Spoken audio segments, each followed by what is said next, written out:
Welcome to my channel. This platform is dedicated to discussing historical figures and their intriguing stories. Today, we're delving into the life of a legendary figure, Genghis Khan, also known as Temujin. Genghis Khan was a remarkable Mongolian leader, and his birth year remains a subject of historical debate, proposed to range from 1155-1162 to 1167. The uncertainty about his birth is mirrored by the diversity in beliefs about the year he was born, associated either with the year of the pig, 1155 or 1167. Historical records and sources such as Rashid al-Din, Zhao Hong, Yuan Shi, and Sheng Wu provide differing perspectives on his birth year. Additionally, the location of Temujin's birth is a matter of discussion, with varying accounts placing it in Diluun Bulldog on the Onon River, either in Dadal, Kentiai Province, or southern Aygin Buryat Okrug, Russia. In this video, we aim to delve into the fascinating life and origins of Genghis Khan, exploring his lineage, early life, and the intriguing legends surrounding his birth. We'll shed light on his military strategies, battle tactics, and the scale of his conquests, uncovering the remarkable story of this historical icon. If you enjoy this video, please consider subscribing to the channel, giving the video a thumbs up, and leaving a comment to suggest which historical figure we should cover next in our future videos. Let's delve further into the life and accomplishments of Genghis Khan. Born as Temujin between the years 1155 and 1167, he emerged as a legendary figure, shaping the course of history during his lifetime. He was the eldest son of Yesugei, a Mongol chieftain belonging to the Borjigin clan, and Holun, a member of the Olkhanud clan. Tragically, Yesugei passed away when Temujin was merely 8 years old, and his family was left abandoned in the Mongolian steppe by their tribe. During his adolescence, after the loss of his father, Yesugei, Temujin faced immense challenges as his family's unity shattered. At the tender age of around 10, he and his elder brother Bator, who was only around 2 years older, were deemed too young to assume leadership. The widows of Ambagai, a previous Mongol Khan, led a faction within the Taichud, excluding Temujin's mother, Holun, from the customary ancestor worship ceremonies following a ruler's demise. The situation worsened as this faction abandoned their camp, with the entire Borjigin clan following suit, despite Holun's efforts to convince them to stay. Rashid al-Din and the Sheng Wu Qinzheng Lu sources, however, suggest that Yesugei's brothers supported the widows. It's speculated that Holun might have refused a levirate marriage, or the secret history might have dramatized the events. Regardless, most of Yesugei's people sided with the Taichuds, subjecting Holun's family to a much harsher life. Adopting a traditional hunter-gatherer lifestyle, they foraged for roots and nuts, hunted small animals, and fished. As the children grew older, tensions escalated. Temujin and Bator both had claims to their father's legacy. Despite Temujin being the child of Yesugei's chief wife, Bator was his elder by at least 2 years. Levirate law allowed Bator to marry Holun upon reaching adulthood, potentially becoming Temujin's stepfather. Friction heightened, exacerbated by frequent disputes over the division of hunting spoils. In a tragic turn of events, Temujin and his younger brother Qasr ambushed and killed Bator, an act considered taboo and omitted from official records, but detailed in the secret history. Holun, filled with anger, reprimanded her sons for this act. Bator's younger full brother Belgotay chose not to seek vengeance and became one of Temujin's highest-ranking followers alongside Qasr. Around this tumultuous time, Temujin formed a deep bond with Jamuka, another aristocratic boy. They exchanged gifts, swore the Anda Pact, the traditional Mongol oath of blood brothers, at the age of 11, and their friendship remained strong. Due to their lack of allies, Temujin faced captivity on multiple occasions. The secret history recounts an instance when he was captured by the Taichuds, who had abandoned him after his father's death. He managed to escape during a Taichud feast, finding refuge first in the river Onon, and then in the tent of Sorkhan Shira, a man who sheltered him at great personal risk. Temujin also received assistance from an adolescent named Boorchu, who aided him in retrieving stolen horses, leading to Boorchu becoming Temujin's first Nokor, personal companion. These incidents underscore the significance of personal charisma in Temujin's life, as highlighted by the author of The Secret History. After reaching adulthood at the age of 15, Temujin, accompanied by Belgute, returned to Dei Second to marry Borta. The chieftain of the Angirat tribe, who had feared losing his son-in-law, was overjoyed to see Temujin and immediately consented to the marriage. He even presented Holun, Temujin's mother, with a valuable black sable cloak as a symbol of great wealth. Seeking protection and support, Temujin approached Togrul, the leader of the Kerate tribe. Togrul, who had fought alongside Temujin's late father Yasugei, welcomed Temujin under his protection after being given the sable cloak. Temujin started building a following and gained loyal companions like Jelma. Soon after, seeking revenge for the abduction of Holun by Yasugei, around 300 Merkits raided Temujin's camp and abducted Borte and Sochigel. Temujin sought aid from Togrul and his childhood blood brother Jamuka. Together they assembled armies of 20,000 warriors, led by Jamuka, and successfully rescued Borte. However, questions about the paternity of Borte's son Yochi lingered throughout his life. Temujin and Jamuka camped together for a while, re-establishing their bond of friendship and allegiance. However, tensions arose, possibly due to Borte's role in their separation. The tribal leaders split, and Temujin was joined by many followers, eventually being acclaimed as the Khan of the Mongols. Tensions escalated into a battle with Jamuka, resulting in Temujin's defeat, though historical accounts differ on this outcome. For a significant portion of the following decade, it's likely that Temujin served as a servant of the Jurchen dynasty, a period not well documented in historical records. Some accounts suggest he might have been a slave during this time. However, he re-emerged around 1195 with retained power, indicating that he likely gained valuable experience and skills during his time in service. Despite these challenges, Temujin's resilience and strategic mindset laid the groundwork for his future conquests and the establishment of the Mongol Empire. After his return to the steppe, Temujin faced various challenges and conflicts.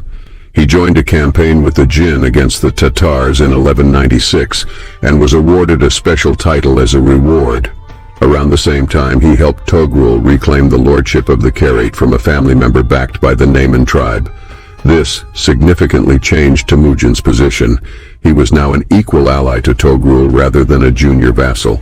Following a brutal victory by Jamuka and his harsh treatment of defeated enemies, some of his followers, including Yasugei's Nokor Munglig and his sons, defected to Temujin. He also managed to subdue the disobedient Jurchen tribe and dealt with the Taichiud and Tatars in later years, absorbing the warriors who surrendered into his service. In 1201, a group of dissatisfied tribes elected Jamuka as their leader, aiming to challenge the Borjigan-Kerite alliance. However, they were defeated at Yedi Kunan, and Jamuka had to seek Togrul's mercy. Temujin continued his conquests, defeating the Taichiud and then the Tatars in 1202, executing their leaders and incorporating their warriors into his forces. This left three main powers in the steppe: the Naymans, the Mongols, and the Kerate. To solidify his position, Temujin proposed a marriage alliance between his son Yochi and one of Togrul's daughters. However, suspicions about Yochi's parentage and concerns over control led to tensions. Togrul attempted to ambush Temujin, resulting in the Battle of Kalakaljid Sands. Despite a defeat, Temujin regrouped and, at the Battle of Jager Heights, decisively defeated the Kerite, integrating their elite into his tribe and marrying one of their princesses. Subsequently, he faced and defeated the Naymans and the Merkits, solidifying his power in the region through strategic alliances, conquests, interpretations. Some believe it signified his rejection of the traditional Gurkhan title, while others see it as representing strength and righteousness. Genghis Khan initiated what can be called a social revolution.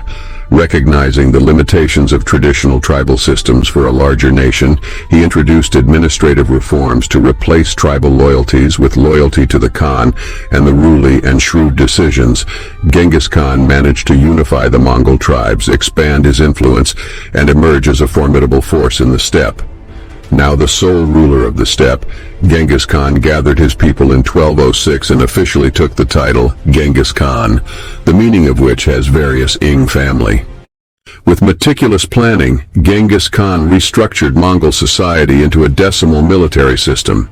Every man aged 15 to 70 was organized into units of 1,000, further divided into hundreds and tens. This new structure aimed to erase old tribal identities, fostering loyalty to the unified Mongol state. Genghis Khan's innovative reforms were highly effective, ensuring unity even after the division of the Mongol Empire. Prominent loyalists were appointed to key roles and received honors, leading to a meritocratic society. To preserve loyalty, certain commanders were allowed to retain their tribal identities. Genghis Khan also expanded the Keshig, an elite corps serving as both his bodyguard and the basis of governmental administration, ensuring loyalty and efficient governance. With these reforms in place, Genghis Khan set his sights on China and began a series of campaigns to expand his empire. These early campaigns marked the beginning of his conquests, shaping the foundations of the immense Mongol Empire. During the years from 1206 to 1209, Genghis Khan dedicated his efforts to consolidating his newfound nation. A challenge emerged in the form of Kokachu, the son of Munglig, a trusted associate of Yesugei, and the man to whom Genghis had given his mother Holun in marriage. Kokachu, a shaman, had a significant influence among the Mongol commoners and aimed to divide the imperial family. Genghis's elder brother Kasar became Kokachu's target, facing humiliation and false accusations. Even Holun, their mother, intervened to protect her sons from the divisive shaman's influence. Recognizing the threat Kokachu posed, Genghis eventually allowed his youngest brother Temujin to assassinate him and took over the shaman's position as the highest spiritual authority among the Mongols. During this time, the Mongols extended their control over neighboring territories. Yochi, Genghis's son, was sent north in 1207 to subjugate tribes on the edge of the Siberian taiga, solidifying control over vital trades such as grain, fur, and gold in the region. Mongol forces also ventured west, defeating the Naiman-Merkit alliance in late 1208 and gaining the allegiance of the Uyghurs, marking the first sedentary society to submit to the Mongols. In addition, the Mongols initiated raids on the border settlements of the Tangut-led Western Jia Kingdom from 1205, possibly to rejuvenate their economy or assert control over a semi-hostile state. The raids escalated into a full-scale invasion led by Genghis in 1209. Despite initial successes, including capturing the fortress of Wulahai and advancing towards the Xia capital, Zhongxing, modern-day Yinchuan, the Mongols faced challenges in the siege. Genghis attempted to redirect the Yellow River into the city, but the plan failed due to breaches and flooding of the Mongol camp. Ultimately, a peace treaty was established in 1210, with the Xia Emperor Xianzong submitting and offering tribute, including his daughter Chaka, in exchange for the withdrawal of Mongol forces. In 1209, Wanyan Yongji took the Jin throne, a man greatly disliked by Genghis Khan due to past encounters. When asked to submit and pay tribute to Yongji in 1210, Genghis responded provocatively, indicating war. He had been preparing for an invasion of Jin since 1206, banking on the Jin's internal instabilities. Genghis sought vengeance for past wrongs, especially the death of Ambakai Khan, and aimed to acquire significant plunder. Genghis initiated the invasion in May 1211, reaching the outer Jin defense ring the following month. The Mongol strategy involved a three-pronged attack to plunder Jin territory, burn their lands, and secure crucial mountain passes leading to the North China Plain. The Jin defenses faced numerous defections and losses, notably at the Battle of Huanerjui, where Mukhali achieved victory. However, the campaign faced a setback in 1212 when Genghis was wounded during the siege of Shijing. After a temporary halt, the conflict resumed in 1213, and the Mongols managed to infiltrate the heavily reinforced Juyong Pass, setting a path toward Zhengdu, modern-day Beijing. The Jin administration started crumbling, and Genghis negotiated peace, securing substantial tribute. In a surprising move, the Jin capital was shifted southwards to Kaifeng. Viewing this as a breach of the peace treaty, Genghis prepared to return to conquer northern China. Mughal intensified the campaign, capturing numerous towns. Eventually, Zhongdu surrendered, but the city suffered sack and looting. Genghis, upon returning to Mongolia in early 1216, left Mughal in command, who continued a brutal yet effective campaign against the Jin until his death in 1223. In 1207, Genghis Khan appointed Korchi as governor of the subdued Hoyin-Urgan tribes. In 1207, Genghis Khan appointed Korchi as governor of the subdued Hoyin-Urgan tribes. Unfortunately, Korchi's appointment was based on past services rather than talent, and his mismanagement, particularly his penchant for amassing too many concubines, led to a rebellion in early 1216. Borokul, one of Genghis's esteemed confidants, fell victim to an ambush and was killed the next year. This loss deeply affected the Khan, and he contemplated personally leading a retaliatory campaign. Though he reconsidered and didn't go himself, he dispatched his eldest son Yoki and a Dorbat commander. Together, they surprised and defeated the rebels, regaining control over this vital economic region. In the Central Asian region, Kutlug, the Nayman prince previously defeated in 1204, had seized the throne of the Kara Kitai dynasty between 1211 and 1213.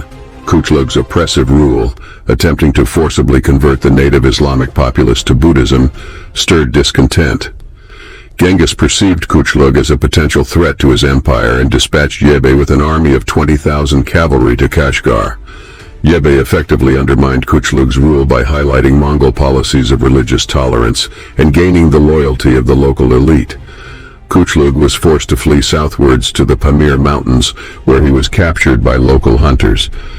He was subsequently decapitated by the Mongols, and Yebe proclaimed the end of religious persecution in the region. Genghis Khan had achieved full control over the eastern section of the Silk Road, bordering the expansive Khwarezmian Empire, which held sway over substantial parts of Central Asia, Persia, and Afghanistan. Both sides were eager to revive trade, disrupted during Kutlug's reign. The Khwarezmian ruler Muhammad II dispatched an envoy after the Mongol capture of Zhongdu, while Genghis instructed the Mongol trading partners to obtain valuable goods from Central and Western Asia. A caravan of 450 merchants set off for Khwarezmia in 1218, carrying a vast array of goods. However, suspicions grew about Genghis's intentions. When the governor of Otrar, Inalchuk, halted the caravan, claiming espionage, and massacred the merchants, the Khwarezm Shah either supported or ignored the act. Despite attempts at negotiation through a Mongol ambassador, who was later killed, Genghis Khan was incensed and decided to invade Khwarezmia, leaving Mughal in North China. Muhammad's empire was sizable but internally divided, lacking unity and facing discontent among the nobility and populace. Muhammad avoided direct confrontation and opted to garrison his troops in major cities, granting Mongol armies unmatched mobility outside city walls. The siege of Otrar lasted for 5 months and ended with the execution of Inalchuk. Genghis Khan divided his forces strategically, capturing key cities such as Bukhara and Samarkand. In a swift campaign, bewildering the Khwarezmians, Muhammad fled and ultimately died on an island in the Caspian Sea during winter 1220-21. His son Jalal al-Din was appointed as his successor. Meanwhile, Mongol generals Jebe and Subutai embarked on a massive expedition, the Great Raid, spanning around 7,500 kilometers and marking their first contact with medieval Europe. As the campaign unfolded, Genghis's 3 eldest sons laid siege to Gurganj, while his youngest son Tolui conducted a brutal campaign in the Khorasan regions. Cities that resisted faced ruthless destruction, leading to a lasting image of Genghis Khan as a formidable conqueror. The Persian historians exaggerated the death toll, placing it at over 5.7 million for the 3 sieges alone, while modern estimates suggest a total death toll of 1.25 million for the entire campaign, a tragic demographic catastrophe.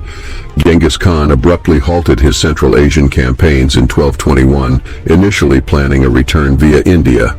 However, he realized that the South Asian climate was unsuitable for his army due to the heat and humidity, and the omens were unfavorable. After overcoming rebellions in Khorasan throughout 1222, the Mongols withdrew from the region to avoid overextension, establishing their new frontier along the Amu Darya River.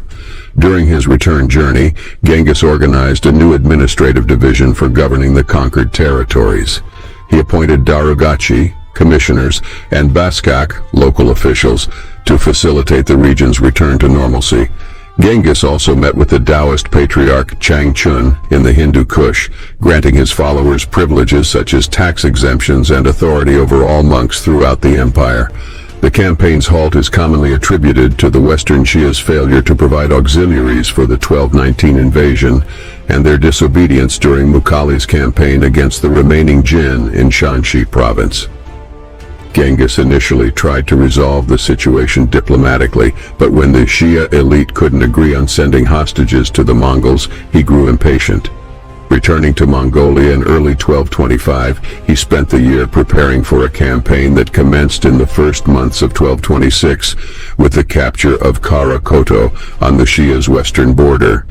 The invasion progressed swiftly, with Genghis ordering the sacking of cities in the Gansu corridor, showing clemency to only a few.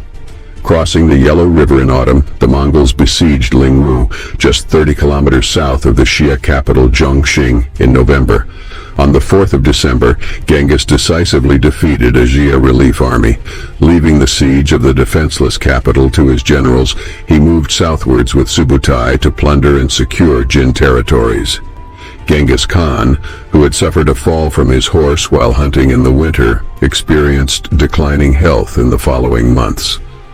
This ailment hindered the progress of the ongoing siege, prompting his sons and commanders to urge him to conclude the campaign and return to Mongolia for recovery. They argued that the urban-bound Xia would still be there the following year.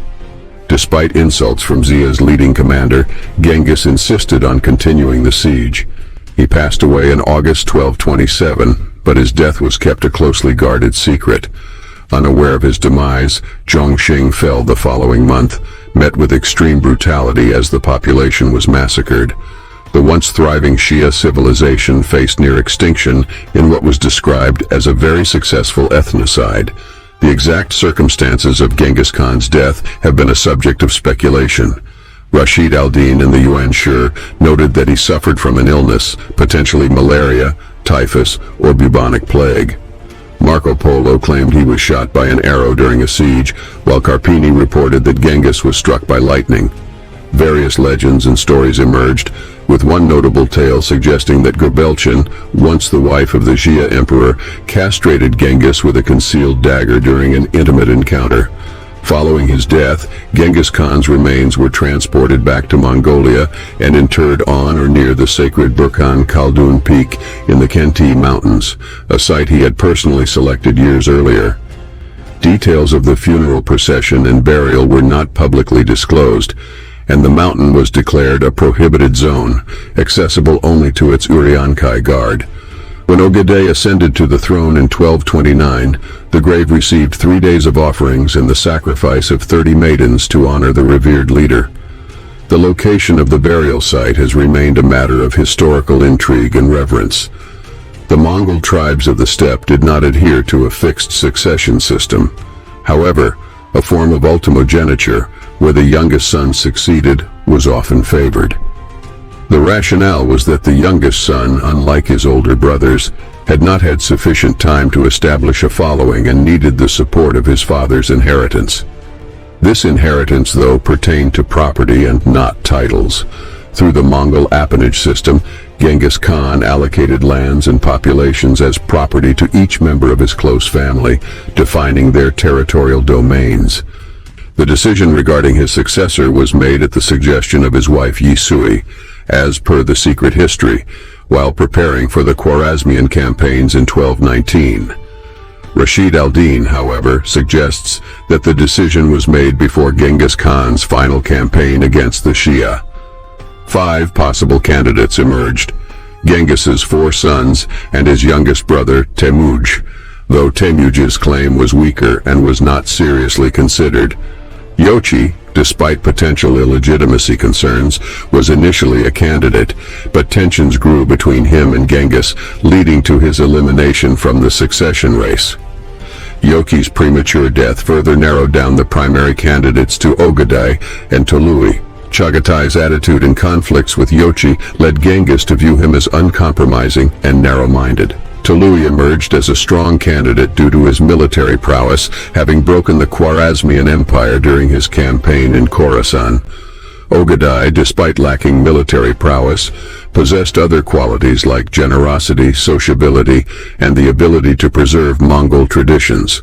Tolui, serving as regent after Genghis's death, established customs for succession, including halting offensive military actions involving Mongol troops, observing a mourning period, and convening a Kurultai to nominate and select successors.